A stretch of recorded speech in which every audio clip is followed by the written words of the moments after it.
O Senhor esteja convosco. Proclamação do Evangelho de Jesus Cristo segundo Lucas. Naquele tempo, o anjo Gabriel foi enviado por Deus a uma cidade da Galileia chamada Nazaré, a uma virgem prometida em casamento a um homem chamado José. Ele era descendente de Davi, e o nome da virgem era Maria. O anjo entrou onde ela estava e disse: Alegra-te, cheia de graça, o Senhor está contigo. Maria ficou perturbada com estas palavras e começou a pensar qual seria o significado da saudação.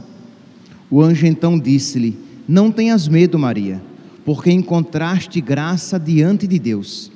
Eis que conceberás e darás à luz um filho, a quem porás o nome de Jesus.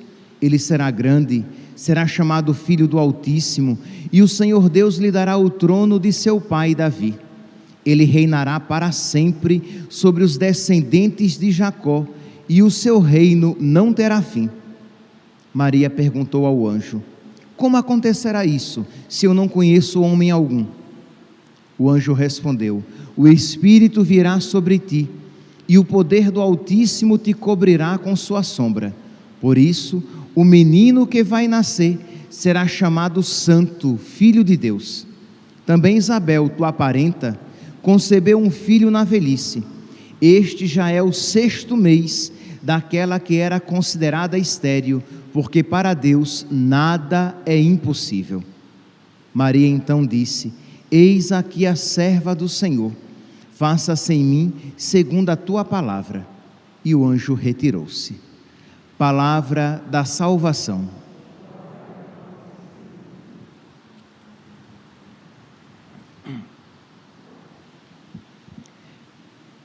Caríssimos irmãos e irmãs, daqui a 9 meses nós estaremos celebrando o Natal do Senhor.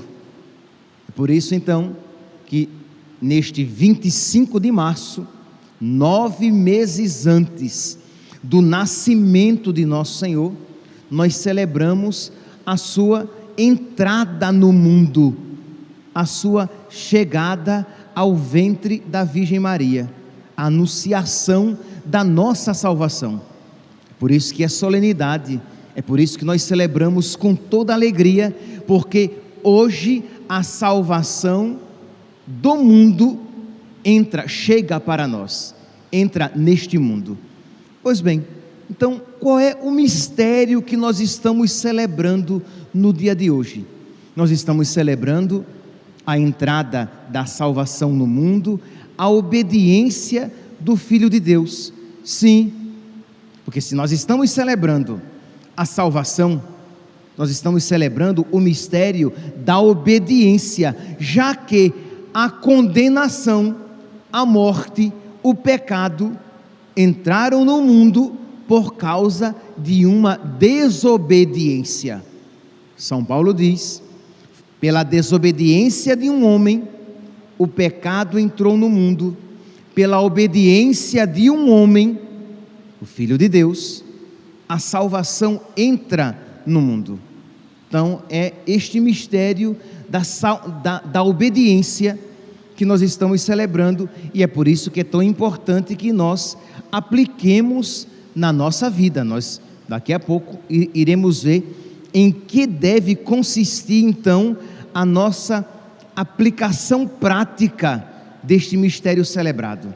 Em toda a missa, meus santos, nós celebramos um mistério, nós contemplamos um mistério e nós aplicamos na nossa vida aquele mistério. A missa não é simplesmente uma realidade que nós contemplamos no sentido simplesmente intelectual. Isto, eu compreendo o que isso significa. Ok, nós compreendemos uma parte, um pouco deste mistério que nos ultrapassa, porque é o mistério do amor de Deus. Mas além desta compreensão intelectual, nós precisamos repetir em nós aquilo que o mistério apresenta, que nós estamos contemplando neste mistério. Pois bem, então nós vemos aqui no Salmo de hoje, na primeira leitura, que infelizmente não dá para falar tudo, né? Mas só rapidamente, eu falei que hoje estamos contemplando a obediência de Deus. Na primeira leitura, retirada do profeta Isaías, nós vemos um exemplo contrário, uma desobediência. Acás, ele não quer obedecer a Deus, por isso que ele até recusa um sinal oferecido por Deus. Existe a má vontade no coração de Acás. Então nós precisamos pedir a Deus que extirpe, que arranque do nosso coração toda a má vontade em obedecer a Deus, em ser dócil a Deus, em se deixar guiar pela vontade de Deus. No Salmo 39 ou 40, de acordo com a tradução, nós vemos aqui que no versículo 7, sacrifício e oblação não quisestes. Isto é, o autor está se referindo aos sacrifícios do Antigo Testamento, que eram feitos para de alguma maneira apagar os pecados dos homens, mas que eram sacrifícios imperfeitos, porque a vítima oferecida era imperfeita, era inadequada, não era digna, e o sacrifício era imperfeito também porque aquele que oferecia era imperfeito. A vítima era imperfeita e o sacerdote era imperfeito. Então, diante da imperfeição do sacrifício do Antigo Testamento, diz aqui o salmista em profecia: sacrifício e oblação não quisestes, mas abriste, Senhor, meus ouvidos. Não pedistes ofertas nem vítimas. Nós refletíamos durante alguns dias, acho que 2 dias seguidos desta semana, que Israel tinha a tendência de oferecer sacrifícios de uma maneira meramente exterior, isto é, de uma prática religiosa desvinculada com a vida, com o coração, com a alma, de uma prática religiosa exercida quase para acalmar a consciência. Então esta prática religiosa, esses sacrifícios exteriores, eles eram desagradáveis a Deus. Por quê? Porque enquanto concomitantemente, ao mesmo tempo que o povo de Deus oferecia sacrifícios rituais, continuava apegado e vivendo nos seus pecados. Então é claro, é óbvio que um sacrifício assim não era agradável a Deus. Então pense aqui, a vítima oferecida era imperfeita, o sacerdote que oferecia era imperfeito, e concomitantemente ao sacrifício oferecido, aqueles mesmos estavam apegados aos seus pecados. Então é óbvio que Deus diz que sacrifício e oblação não quisestes, não pedistes ofertas nem vítimas, holocaustos por nossos pecados. Então, diante desta incapacidade daqueles sacrifícios oferecidos no Antigo Testamento, Jesus diz: eis que venho. Versículo 8: e então eu vos disse: eis que venho. Sobre mim está escrito no livro: com prazer faço a vossa vontade, guardo em meu coração vossa lei. Quando o autor da carta aos Hebreus leu este salmo, ele viu que este salmo falava profeticamente a respeito de Cristo. Cristo é aquele que entra no mundo e diz: eis que venho fazer com prazer a vossa vontade, Senhor. Isto é, se os sacrifícios do Antigo Testamento, eles eram imperfeitos, vamos lá, por que é que os sacrifícios do Antigo Testamento eram incapazes de perdoar os pecados? Porque a vítima oferecida era imperfeita, era um animal, porque o sacerdote que oferecia era imperfeito, porque ele era um pecador, e porque ao mesmo tempo em que os sacrifícios eram oferecidos, o pecado era amado no coração por aqueles que daquele sacrifício participavam. Então, era um sacrifício imperfeito, mas agora este sacrifício é perfeito, porque a vítima oferecida é o próprio Filho de Deus feito homem. O sacerdote que oferece o sacrifício é o próprio Filho de Deus feito homem, e nele não há mancha nem apego ao pecado. Então é a vítima perfeita e o sacerdote perfeito, o sacrifício perfeito com o qual nós iremos entrar em comunhão e do qual provém a nossa salvação. Então imagine, meus santos, com que alegria e gratidão nós somos chamados a participar a cada dia da Santa Missa, e o quanto precisamos pedir a Deus que ilumine, não com a luz natural da inteligência, mas que ilumine a nossa inteligência com a luz do alto, para que nós vejamos a grandeza e a profundidade do sacrifício da Santa Missa, porque infelizmente, não poucas vezes, nós participamos da Santa Missa de qualquer jeito, sem aquela reverência de estarmos diante do sacrifício da nossa salvação, em que o próprio Cristo se oferece para a nossa redenção. Porque quem é o ministro de todos os sacramentos? É Cristo. O sacerdote, ele apenas empresta o seu corpo, a sua voz, os seus membros, a sua vida, para que Cristo continue a realizar o mesmo e único sacrifício da nossa redenção. Então devemos participar com reverência, devemos participar com amor, mas devemos participar também com um coração que deseja realizar na própria vida aquilo que se realiza no altar.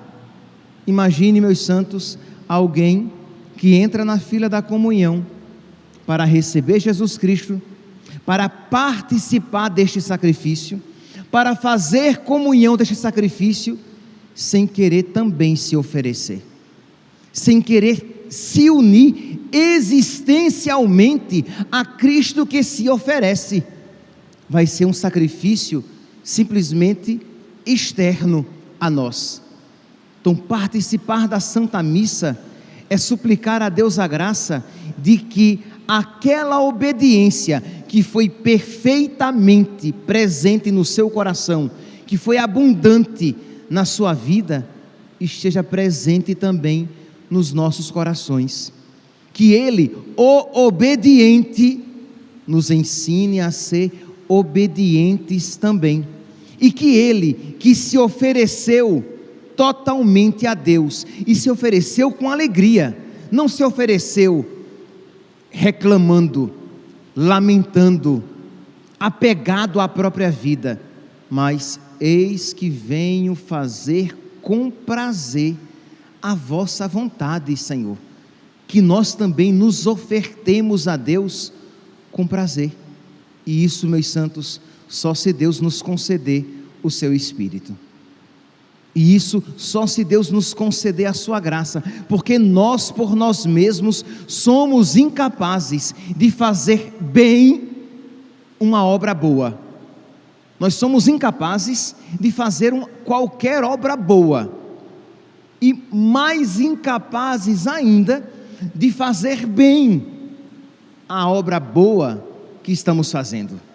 Então precisamos nos entregar a Deus. Esta é uma obra boa, mas precisamos nos entregar com amor, com prazer, com alegria. Então precisamos fazer bem esta obra boa da obediência e do sacrifício de si mesmo. Mas disso nós somos incapazes. Mas peçamos a Deus Peçamos a nosso Senhor Jesus Cristo. Pois bem, então Jesus, que entra no mundo para obedecer ao Pai, Jesus que entra no mundo para se oferecer ao Pai, vamos dizer de uma outra maneira, Jesus que entra no mundo para morrer. Ele entra no mundo para ser crucificado, ele entra no mundo para sofrer. Por quê? Porque ele era incapaz de sofrer enquanto não tivesse corpo. Então ele entra no mundo, ele se faz homem, ele assume verdadeiramente um corpo para sofrer por nós, para prestar este culto perfeito ao Pai, para sarar a nossa desobediência com a sua perfeita obediência. Mas aí vem, meus santos, um segundo aspecto do mistério hoje celebrado. Deus está pronto para fazer este sacrifício. A segunda pessoa da Santíssima Trindade está pronta para entrar no mundo, para fazer-se homem e nos salvar com a redenção, com o sacrifício da nossa redenção. Mas Ele espera o sim, a oferta, a obediência de uma criatura. Isto é, foi o evangelho de hoje que nós ouvimos. O anjo se apresenta à Virgem Maria e diz: eis que conceberás e darás à luz um filho. E Deus condicionou a sua entrada no mundo à obediência da Virgem Maria, e diz que a Virgem Maria também, nós podemos dizer que de alguma maneira ela também disse, como o seu filho Jesus: eu faço com prazer a vossa vontade, Senhor. Isto é, ela aceita fiat, ela diz fiat, seja feito conforme disseste, seja feito em mim conforme a tua palavra. Percebe, meus santos, hoje estamos celebrando, estamos contemplando estas duas ofertas, essas duas obediências, estes dois sacrifícios de si mesmos, estes dois corações que se ofertam a Deus. E a pergunta é: e você? De que lado estará? Você estará do lado de Jesus e da Virgem Maria que se oferecem a Deus? Você estará do lado de Jesus e da Virgem Maria que dizem: eu faço com prazer a vossa vontade, Senhor? Ou você estará do lado de Acás, que não quis fazer a vontade de Deus, e de todos aqueles que seguem o caminho do pecado, apegando-se à própria vontade, que querem fazer sempre a própria vontade, que compreendem a sua felicidade em fazer a sua vontade. Eu faço o que eu gosto, eu sou feliz porque eu faço sempre o que eu gosto. Enquanto nós, cristãos, católicos, nós devemos dizer: eu sou feliz porque eu sempre faço aquilo que agrada a Deus. A nossa felicidade, meus santos, não consiste em fazer sempre a nossa vontade, em realizar os nossos sonhos, em satisfazer os nossos gostos, porque nem sempre os nossos gostos são agradáveis a Deus, nem sempre os nossos sonhos são sonhos salvíficos, e nem sempre a nossa vontade nos leva para o caminho certo. Então, em que deve consistir a nossa vontade? Aquela vontade que não é sentimento, mas é decisão. A minha vontade consiste em querer fazer a vontade do meu Deus, porque eu sou servo de Cristo, que assim viveu na terra. Cristo na terra procurou fazer a vontade do Pai, porque eu sou servo, eu sou escravo de Nossa Senhora, e ela em tudo procurou fazer a vontade de Deus, porque eu sou filho de São José, e ele sempre procurou fazer a vontade de Deus, porque eu sou discípulo, eu sou amigo dos santos, e os santos são santos porque procuraram em tudo fazer a vontade de Deus. Então, se eu quero ser católico, eu devo tomar como meta na minha vida este caminho, fazer em tudo com prazer não reclamando, não de cara feia, não de bico grande, mas fazer com prazer a vontade de Deus, porque a vontade de Deus é sempre melhor para a minha vida. Que nós hoje, meus santos, supliquemos a Deus esta graça. Supliquemos quando nos colocarmos de joelhos rezando o credo, supliquemos esta graça. Supliquemos quando participando do santo sacrifício, peçamos a Deus que nos conceda esta graça. E quando recebermos Jesus no nosso corpo, na nossa alma, peçamos que haja uma verdadeira comunhão entre a vontade dEle e a nossa. Louvado seja nosso Senhor Jesus Cristo.